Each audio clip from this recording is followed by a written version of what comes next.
So Lincoln Heights was the very first like garden that we ever did. Lincoln Heights is in Ward 7 off Nanny Helen Burroughs Avenue by H.D. Woodson. It's the second largest public housing development in D.C. And so we connected with some community members over there, and they wanted to do a garden. I was just getting into agriculture. Green Scheme was just getting started, so it was like a good relationship. So we kind of had a nice community event, a community meeting, and we got the garden club started up there. We started with one raised bed, and the next year we planted 17 fruit trees. Then the next year we added some more pieces to the raised bed, and in that same year we got a grant from the USDA to run some programs called Cold Green, with some family healthy nutrition programs. Where it's intergenerational. We show people how to grow food, how to cook food. We had people come in teaching them how to cook traditional African meals, all different types of meals, and it was kind of like the first of its kind program in Lincoln Heights. And so yeah. Wow. So let me stop you for 1 second. USDA, that's U.S. Department of Agriculture, and you got a grant from them. Yes. The type of assistance you can actually use and flip. I like that. That's perfect. I like that. So, definitely. Xavier, I want to go into the next portion of our interview where we're going to talk about how to garden and the process of that. Before I start, if we're talking about the calendar year, I don't want to date this taping in this program, but it's summertime. At what point of the process are we in now? So you're kind of in the middle of your summer garden. So you probably have tomatoes popping up, cucumbers, peppers. You probably planted your sweet potatoes a few months ago. All different types of melons. You know, you have a lot of stuff growing, and you're doing a whole bunch of maintenance. You're weeding. You probably have some pests, so you're doing a lot of that. It's a whole lot going on, and then you're kind of planning for when it starts to get cold again, and when the cool season comes back again. With the fall, you're gonna get your greens going. So you're in a transitionary phase. There's a lot going on. It's probably like your busiest time if you're a farmer. Every week you're harvesting stuff. You're taking stuff to market. So it's a good time. It's like probably like your best time of year if you're a gardener or a farmer. Pretty much, because that's when everything, all your hard work, really comes to. It pays off pretty much. But you know, before we even get there, like if you can just walk us through, when does all of that start? Like as far as just sowing the seeds and actually getting the beds ready. If you can walk us through that not quickly, but you know, as efficiently as you can. Yeah, definitely. So like for what I do, what I've learned to do, what I've been please take notes, everyone. Like, no, is that I start like in like December, January, and I'm kind of like looking through magazines, talking to other people who grow food, and kind of figuring out what I want to grow for the whole year.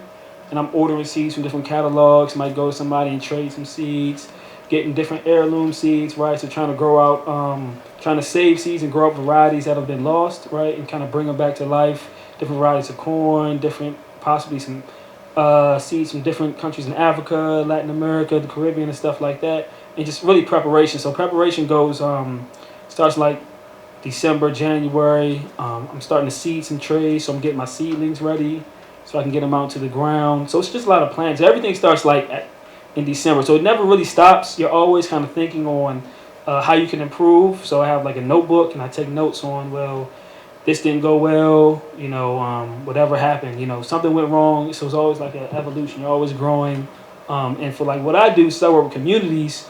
It's real people focused. So, you know, did the people take good to this crop? Like, do black people in DC like kohlrabi? Probably not, you know. So maybe we need to grow more collard greens or sweet potatoes or something that's more culturally appropriate, right? And figure out a way to introduce people slowly into new vegetables like kohlrabi, you know. So things of that nature. So it's always just taking notes, and the planning starts in the wintertime, and you always kind of going forward from there. That's perfect. So one part of your program that I like the most probably is that as you're gardening and you're building these gardens, you're teaching residents how to garden and how to grow their own food. Let's talk about the ups and downs of that pretty much. If you can just reflect on Lincoln Heights, for example. When you first started that, what were reactions that you got from residents?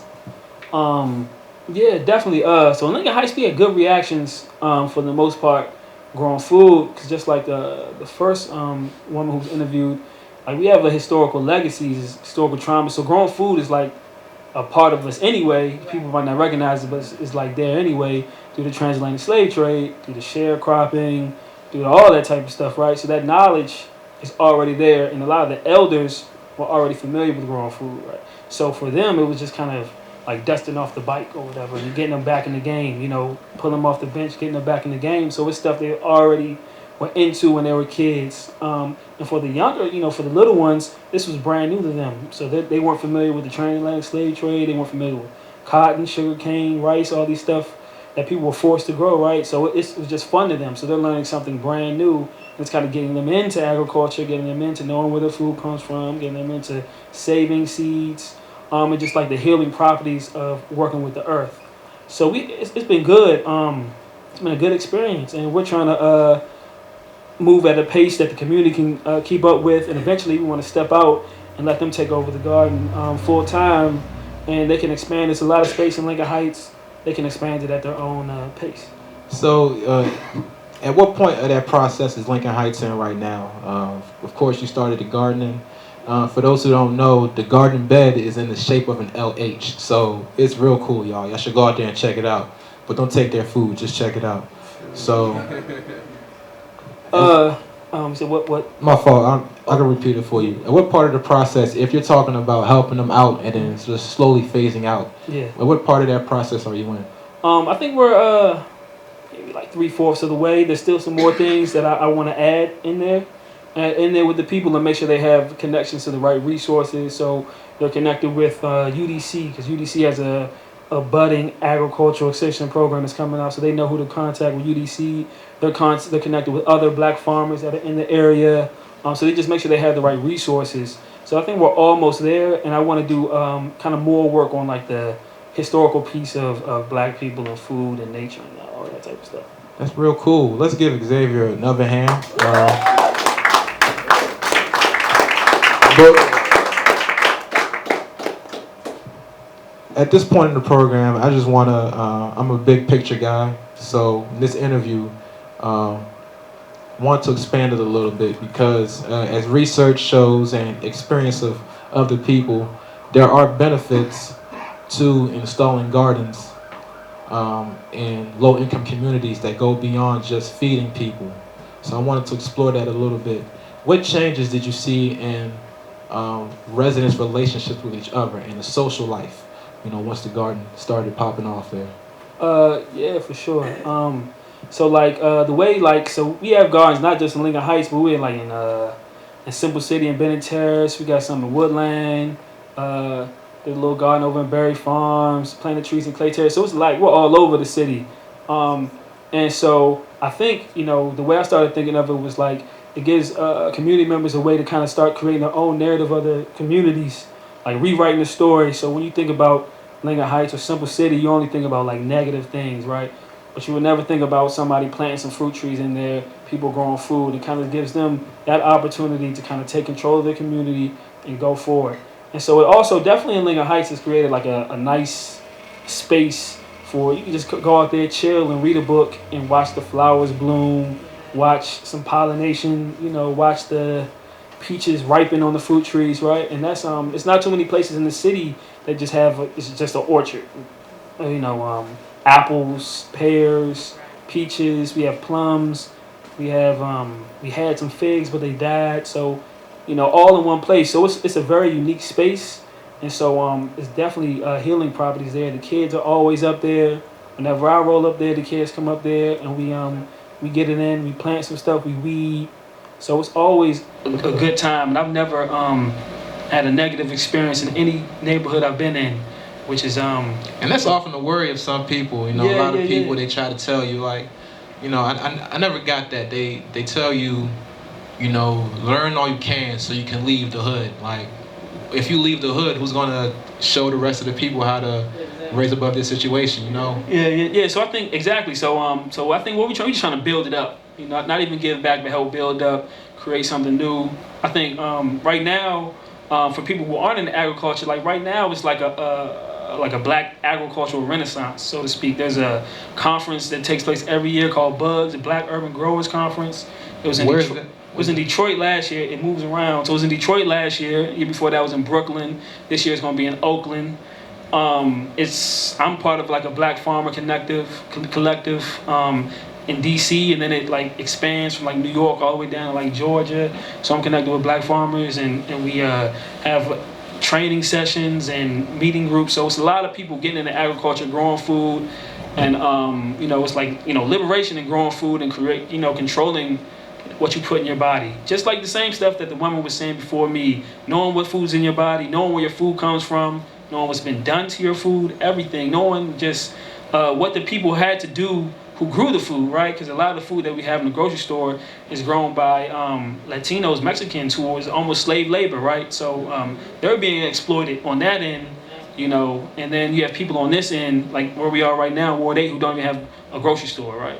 So it's a lot of exploitation going on both sides of the food, on the food circle. So it's a lot. So it's all about, just creating something new. So it's definitely dope. Definitely. And speaking of something new, how many of these kids would you say, or just people in general, before the gardens popped up, were eating vegetables and fruits regularly? That's a good question. So a lot of the communities that we work in are considered like food deserts, and those are areas that lack access to healthy and affordable food. So in Lincoln Heights, for example, I want to say that's a Safeway on Minnesota Avenue, and that might be the only grocery store that's close, and that's for a whole bunch of people in Ward 7. And so I can't answer that question and give you the exact number, but I'm assuming, since there's only one grocery store as compared to you go to like Wards 1 and 4, like Petworth area, there's like 4 grocery stores, Trader Joe's, Whole Foods, and then about to be another Whole Foods, and it's a giant, it might be like more grocery stores on one street than there are in Ward 7 combined. So you can imagine like what that does, the people, the way they eat, what they have to eat, so I'm assuming it was definitely limited, and the information just about the connection between the food you eat and how it affects your body, and the diet-related illnesses that are caused by just eating bad food. And you see this renaissance, like you mentioned before. I know we discussed this plenty of times. Myself, and your colleagues, that in the public health realm, at least, when we're talking about diet and obesity, many years ago it was just, hey, get up off your butt and exercise, stop being fat, and just stop doing that, and without realizing that it's bigger than just that, pretty much. But unfortunately, there are not a lot of people who have that same mindset and who aren't ready to make a change in their communities and just in their diets. What are your experiences? You mentioned a lot of positives, but just getting through to, have you had any experiences, like any difficulty getting through to people? Yeah, definitely. I was doing a African cooking class in Butler Gardens, which isn't that far from where we are right now, and it was an elder who was giving me a hard time about what we were making. We were using a different type of grain that she wasn't familiar with, and she was giving me a hard time about it. And there's always people, that are gonna give you a hard time, that are they're against change or something new. But for the most part, since we're dealing with food, everybody loves to eat, and so it's like a centerpiece to everything. Food is like is everything. You have talks around food, family dinner. Food. So it's an integral part. So everybody is at least gonna be receptive just to eat free food, at least if it's going to be free. So we have had some difficulties, but for the most part, it's been good, because we kind of getting people to fall back in love with food. Like have a new relationship with food, with good food that's healthy, that heals your body. So I like that. Before I let you go, because I've been grilling you a lot, because I too like food, so I'm very curious as to this. Say if I wanted to start my gardens today, guide me. Where would I start? Just if you can, list off, I guess, resources, list off just processes for me. Yeah, for sure, definitely. So just like I said, it's a agricultural renaissance going on. So in DC, just passed a law called the Food Security Act. It's like Food Security and Something Else Act. And so basically that allows people who want to start a farm.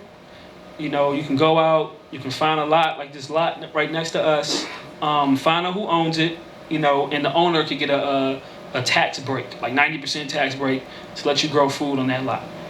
So I would, my suggestion would be you drive around, you're out, you see a vacant lot, you write down a couple addresses, go on propertyquest.com, try to find out who owns the lot. If it's DC government, call up try to find out which agency, call them up and see what you can do. If it's a private owner, call them up. Get some people around you, and you all can start growing food. Of course, you can go to DPR, Department of Parks and Recreation, has community gardens. They're usually full, so that's tough. But I would say your best bet is to do it on your own. Go find a vacant lot, call, find out who owns it, and go from there, and just rock out. Xavier Brown, expert horticulturalist, everyone. Let's give him another hand. Let's do it. Brother, it was a pleasure, man. Thank you so much, man. For real, man.